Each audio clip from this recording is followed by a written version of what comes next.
vendo algumas manifestações de alguns amigos nas redes sociais com relação à canonização de Santa Dulce, eu fiquei motivado em fazer um vídeo sobre o nestorianismo, sobre nestorianismo eclesiológico. E aqui eu já deixo uma razão do vídeo. Eu quero falar para aquelas pessoas que acham que só Jesus salva, que dizem isso, só Jesus salva. Quero conversar com aquelas pessoas que criticam os santos da igreja. E uma palavra rápida para os católicos, que de boa intenção até tentaram defender ele. E falam, olha, se você não concorda, ao menos respeite, ou então se você não é católico, não é obrigado a aceitar. Né? Então, vamos conversar um pouco sobre isso. E o que me motivou mais ainda foi que essa semana teve um episódio lá do Pachamama, lá do Sínodo da Amazônia, que o católico foi lá, pegou aquela imagem lá daquele deus pagão, a Mãe Terra, jogou no rio. E mais ainda, o Santo Padre, nesta sexta-feira, ontem, pediu desculpas por essa atitude, ou seja, bem lamentável, né? Bom, vamos lá. Primeiro a gente precisa fazer um contexto histórico. Qual é o contexto histórico? Note que nos primeiros anos ali do cristianismo, tá, ali século II, século III, as grandes controvérsias eram a respeito da trindade em Deus. Ou seja, se Deus era um só, com duas criaturas, que seria Jesus e o Espírito Santo, ou se Deus era um só Deus em três pessoas. Então tivemos ali o Concílio de Nicéia e Constantinopla, que deu o credo, né, que nós rezamos hoje na igreja, o credo niceno-constantinopolitano, e ele definiu-se, né, Deus é um só em três pessoas. Ok. A partir daí começou a vir então os grandes problemas aí com relação a Jesus. Se Jesus é Deus, onde é que fica a humanidade dele? Né? E um bispo da igreja, chamado Nestório, começou a ficar indignado com alguns cristãos que chamavam Maria de Mãe de Deus. E dizia e defendia que a gente não deveria chamar Maria de Theotokos, ou seja, geradora de Deus, mas de Christotokos, geradora de Cristo. Então note aí, Nestório ele fez o que? A separação, ele separa essa realidade. Se você separa, o que une essas duas naturezas? Então nós católicos, nós cremos que Jesus é uma pessoa, ou seja, a segunda pessoa da Santíssima Trindade, e que essa segunda pessoa da Santíssima Trindade tem duas naturezas, a natureza humana e a natureza divina. Então foi lá e teve o Concílio de Éfeso, 430 alguma coisa, e ficou definido que Maria era mãe de Deus, né? A Theotokos, em latim, Dei para, ou seja, aquela que pariu Deus. Então, para entender essa questão de pessoa e natureza, vamos lá. O que é pessoa? Pessoa é aquilo que responde à pergunta quem é. E o que é natureza? É aquilo que responde à pergunta o que é. Maria é mãe do quê? É evidente, Maria é mãe do homem Jesus. Agora, quem é esse homem? É a pessoa, o Filho, né? A segunda pessoa da Santíssima Trindade. Quando você vê uma grávida, você não olha para a grávida e fala assim, olha, tu tá grávida do quê? Né? Seria uma ofensa, é claro, ela está grávida de um ser humano. Não está grávida de um pato, de um cachorro, de um gato. Né? Agora, quem é esse ser humano? Então, quando as pessoas perguntam, quando você olha para Jesus, né, você não perguntou o que é um homem. Agora, quem é a segunda pessoa da Santíssima Trindade? É por isso que Maria é mãe de Deus. É claro, ela é mãe da natureza humana da segunda pessoa da Santíssima Trindade. Tá? Com o Concílio de Éfeso foi definido que Maria era mãe de Deus, combatendo Nestório. Veja como é interessante aqui um parênteses. E para definir um dogma a respeito de Cristo, dá um título a Maria. Veja a importância da Mariologia para a compreensão da Cristologia. Né? Então, quando combateu lá Nestório, não parou por aí. Uma outra heresia, a heresia dos monofisitas. Enquanto Nestório separava demais, os monofisitas uniam demais. É como uma espécie de panteísta, os panteísmos, né? Como é que eles pensam? Eu sou um grão, um pequeno grão de sal que vai se dissolver nesse grande oceano de Deus. Né? Mas se você se dissolve, se você deixa de existir, isso não é salvação, isso é perdição. Você se corrompe, você se perde, não fica nada do que você. Né? Suponhamos que a gente se salve, né? Sejamos admitidos à presença de Deus. Quando chegarmos lá, eu e você, nós temos que saber quem fomos nós, e que somos nós ainda. Não tem que haver não soube quem eu era. Não, existe, a alma é eterna. Tá? Então, houve o concílio de Calcedônia e combateu lá os monofisitas. Note que aqui esses concílios eram muito sérios, e ainda é sério hoje esses assuntos, porque virou hoje, há muito tempo já é assim, uma espécie de relativismo religioso com relação aos protestantes e os católicos. Né? Aí fica, não, mas os católicos têm lá seus dogmas, mas os protestantes têm os deles, então não adianta ficar discutindo, tudo não leva a Deus. É aí que tá. A gente vai ver que é sério o assunto, porque ele trata da questão da nossa salvação. Tá bom? Então, finalizando essa premissa, ou seja, Deus, Jesus, é a segunda pessoa da Santíssima Trindade, ela é uma pessoa e duas naturezas. E essas duas naturezas, humana e divina, estão unidas, mas não misturadas, né? Elas não se dissolveram, ou seja, não está confusa, combatendo os monofisitas, e está separada, são duas, mas sem divisão, entendeu? Sem separação. Ou seja, em Jesus, que é a segunda pessoa da Santíssima Trindade, ele é verdadeiramente homem e verdadeiramente Deus. Sem confusão. Para você entender a questão da confusão, imagina o seguinte: os hagiógrafos, os escritores bíblicos, como você entender essa questão né? Está unido, mas sem confusão. Quando você lê um livro ali como é que descobriram, né? Como é que você descobre que aquele trecho ali é de Lucas? Sei lá, você olha os traços, ele era médico, ele sabia escrever, era historiador, então ele vai nas fontes, pesquisa. Então, ali é Lucas, com certeza.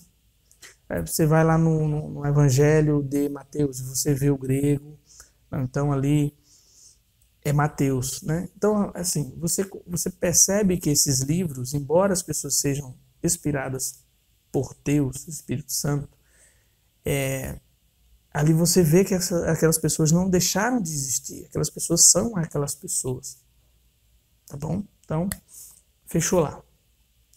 Recapitulando rapidinho, o Concílio de Nicéia e Constantinopla define a questão da Trindade, o Concílio de Éfeso define Maria, Mãe de Deus, ou seja, Jesus é a segunda pessoa da Santíssima Trindade. Mas essa pessoa da Santíssima Trindade, ela tem duas naturezas, a divina, que é e a humana, né, que é Maria, Mãe de Deus.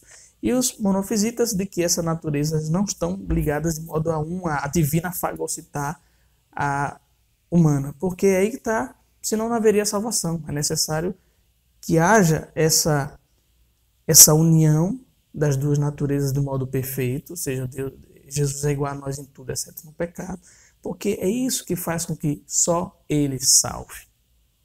Porque nós somos um resumo da criação, nós somos criaturas e criatura não se salva. É preciso ter uma ação, nós precisamos da graça de Deus. A intervenção sobrenatural. Somente Ele faz com que a gente se salve. Então é por isso que só Jesus salva.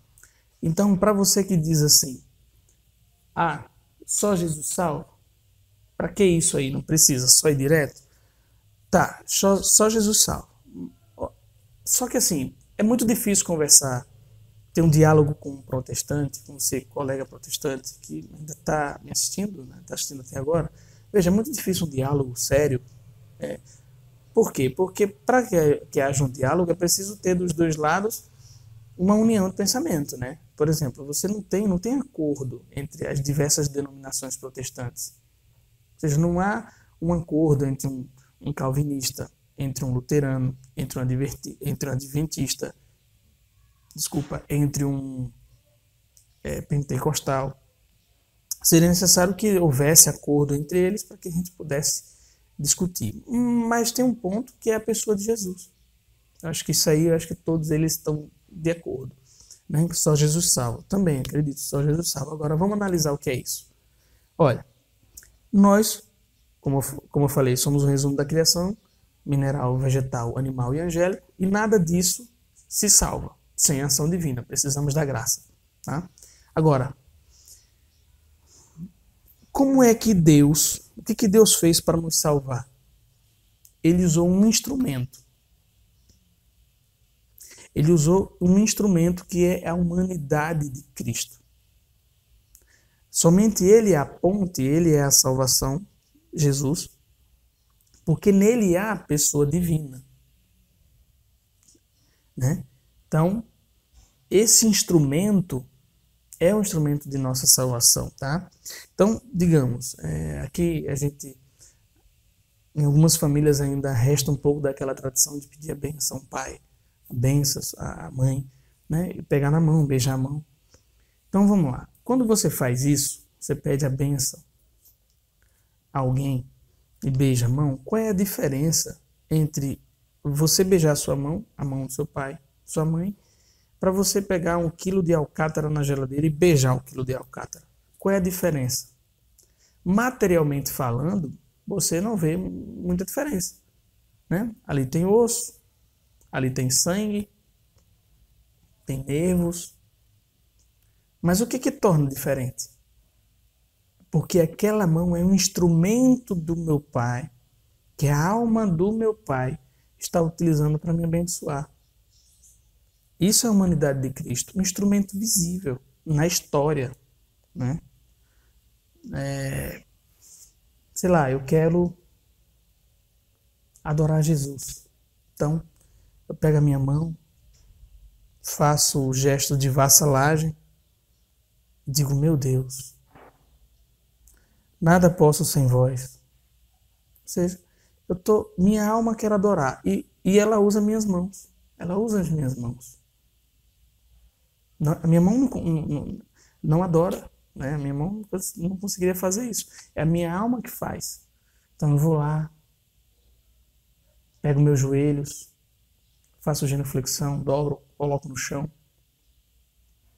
Digo, meu Deus, eu não sou digno de existir na sua presença.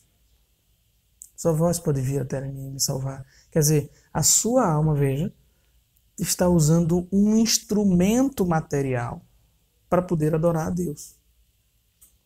E esse instrumento, ele pode ser, né, na linguagem ali filosófica, ele pode ser unido e próprio. O que significa? Por exemplo, a minha mão ela está unida em mim, unida em mim, e é próprio, é meu. Né? Poderia ser um celular também, que ele não é unido e não é próprio, é comum, qualquer pessoa pode usar. E eu posso usar esse instrumento como forma, tá? Entenda aqui, de levar a salvação para alguém, tá? Então, vamos lá. A humanidade de Cristo é isso. Jesus vai curar o cego, o que Jesus faz? Pega o cospe no chão, né? Pega o barro, joga no olho do cego e o cego enxerga. Jesus precisava ter feito esse gesto, usar algo material? Ele não precisava fazer isso. Os pés de Jesus foram acariciados, prestado honras por uma prostituta. E ela se converteu e foi perdoada. Jesus na multidão, barulhando, as pessoas se cotovelando, e uma mulher com hemorragia. E ela disse, se eu tocar na fímbria do manto, veja, não era nem Jesus. Era um instrumento que não é próprio, né? E não é unido, é na fímbria do manto. Se eu pegar, e ele, né? Quem me tocou? Veja, Jesus usa um instrumento. Esse é o caminho, não há outro caminho. Esse instrumento que Deus usa para nos salvar, quem salva é Deus. Ele é o agente da nossa salvação e ele usou um instrumento. Esse instrumento é Jesus, a humanidade de Jesus Cristo. É por isso que só Jesus é o caminho. E como eu disse, esse instrumento ele pode ser consciente e livre também quando ele não é próprio. Por exemplo, eu vou, pego algumas madeiras, carvão, e para fazer um café, né? E chego em casa e falo para minha esposa, olha, eu trouxe carvão ali, esquenta um café para mim. Então eu estou pedindo, a minha alma está pedindo para um outro instrumento consciente, esse instrumento é consciente e livre, e ele vai lá, e esse instrumento vai lá e faz o café para mim. Veja, esse instrumento livre e consciente é a humanidade de Jesus Cristo. Deus quer nos salvar, ele usa isso. Um padre, quando fala este é meu corpo, o padre está sendo, numa Santa Missa, ele está sendo o quê? Um instrumento de Deus. Ele é um ministro, né? Quando um instrumento é consciente e livre, é chamado de ministro. E como diz Santo Tomás de Aquino, ele dá um exemplo do machado, né? Na Suma Teológica, ele fala o seguinte: quando você vai lá e quer cortar um machado, as pessoas perguntam, quem foi que cortou esse machado? Veja, aquele exemplo lá, né? As pessoas não falam o que cortou, né? Não foi o machado. Quem foi que cortou? Foi o homem, o portador do machado. Só que esse instrumento, ele deixa marcas. De modo que você sabe que ali não foi pelas marcas do corte, não foi um machado, foi uma serra. Deixa a marca. Veja como é importante. E quais são as marcas disso? A encarnação de Jesus, de Deus, né? Encarnação de Jesus. O Verbo. Então, não tem outra alternativa se não for essa humanidade. Agora, vamos tirar aqui as conclusões. Quais são as principais críticas que os protestantes fazem para nós católicos, né? Falar crítica ao Papa, crítica a Maria Mãe de Deus, crítica aos sacramentos da Igreja, crítica aos santos, né? Intercessão, uma série de coisas. Notem, aqui amigo protestante, note que todas essas objeções sempre estão ligadas na humanidade de Cristo. Sempre. É importantíssimo notar aqui essa divisão de Nestório. Quando eu falei nestorianismo eclesiológico, é isso, a divisão, né, de igrejas. Os protestantes, eles fazem uma distinção entre a igreja visível e a igreja invisível, né? Eles até estão de acordo com os católicos com relação à pessoa de Jesus. Então, isso tudo bem. Essa comunicação de idiomas em Cristo, né, na pessoa de Jesus Cristo, tudo bem. Mas quando vai para a igreja, os santos, o magistério da igreja, né, os bispos, eles não aceitam. Veja a divisão, novamente, né? E isso vai causando um grande problema, isso vai fazendo com que, né, aquele ditado, a longa marcha da vaca para o brejo. Por exemplo, você pega a realidade do batismo.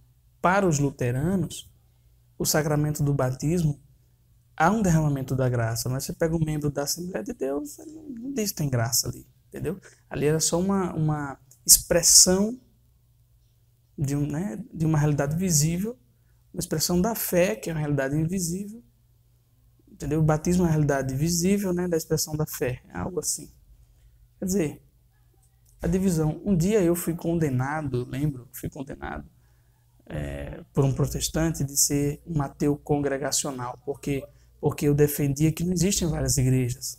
Porque ele disse, não, existem várias igrejas e elas se congregam.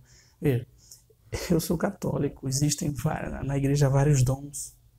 Você tem franciscanos, você tem beneditinos, você tem vicentinos, os carmelitas, você tem você tem um rito latino, o rito bizantino, quer dizer, só que o depósito da fé, a compreensão da fé é a mesma para tudo, não há divisão, não há separação. E, de novo, note que a maior parte das objeções dos protestantes são quanto às realidades visíveis, os sacramentos da igreja, os santos, né? Quer dizer, eles não entendem essa extensão de Cristo na humanidade que são os santos, né? A hierarquia, os bispos, eles não aceitam isso, né? A ordem, o sacramento da ordem, eles não aceitam isso. E isso vai piorando. Lutero pensou na igreja invisível, aí veio o Calvino, piorou. Ele não quer saber de santos. Aí depois, com o passar dos séculos, vem a heresia pentecostal e tira as graças do sacramento. Quer dizer, é uma espécie de câncer que vai tomando parte do corpo até a morte do corpo. Entendeu? É muita ignorância. Veja que é importante, é uma coisa muito importante para a salvação da gente. E agora, com relação às pessoas que não somente não entendem essa questão dos santos, por ignorância mesmo, tivemos aí o comentário da cantora, que ela fez uma crítica, e ela diz assim, depois ela se retratando, diz assim: não falei sobre religião, falei sobre a palavra, sobre o que a palavra nos diz, perdão. Assim tem gente distorcendo o que eu tenho intolerância à religião. Em nenhum momento. Veja, ela como todo bom relativista, né? Veja como ela faz a divisão lá atrás da igreja, ela já vai dizendo, não falei mal de religião. Quer dizer, veja a ignorância, entendeu? Note essa distinção que ela faz, né? Como se existe a igreja católica e existem as outras religiões, né? As outras religiões. Então, relativismo, infelizmente. Então, cara irmã, comentou isso, e você que critica, saiba que o que você critica é somente um fruto da sua imaginação. É o que você acha que é a igreja católica, somente por ignorância sua. Um dia eu ouvi uma pessoa dizer que santo, o que é que santo? Santo é aquilo que a igreja católica pega as imagens para ficar adorando. Quer dizer, é somente ignorância mesmo, ela não sabe o que é ser santo. O chamado à santidade que Cristo nos faz, ela não crê na santidade, as pessoas não creem. Não são todos, tá? São algumas pessoas. Seres santos. Então é só lamentável esse tipo de ação, de reação dos protestantes, porque, sei lá, são protestantes que acham que a igreja nasceu em 1500, né? No século XV. Então, estou aqui tentando ajudar, tentando trazer, não sei se você pensa assim. E agora, por último, eu quero falar para você que é católico, que disse assim, não, ao menos se você não aceita, ao menos respeite. Bom, meu irmão, se minha fé, minha religião dissesse que é correto eu entrar na sua casa, te roubar, tirar o seu sossego, você vai me respeitar? O respeito, ele está acima de tudo, a verdade. Para com isso, não defenda esse tipo de pensamento, não, esse pensamento é perigoso. Eu não respeito. Alguns protestantes que brigam com os católicos, né? Aqui você, amigo católico, é difícil, né? Você postou, poxa, Maria, Mãe de Deus, né? Os santos, respeita Santa Dulce. Eles somente não entendem que aquela pessoa ali é um instrumento de Deus, que nos leva a contemplar Deus. Você olhando aquelas atitudes, não é possível que um ser humano com vaidades, com soberba, faça o que uma pessoa daquela fez. Eles não entendem, mas observe que quando eles falam isso, a gente percebe que eles têm convicção daquilo que eles creem, embora não é certo, e questionam.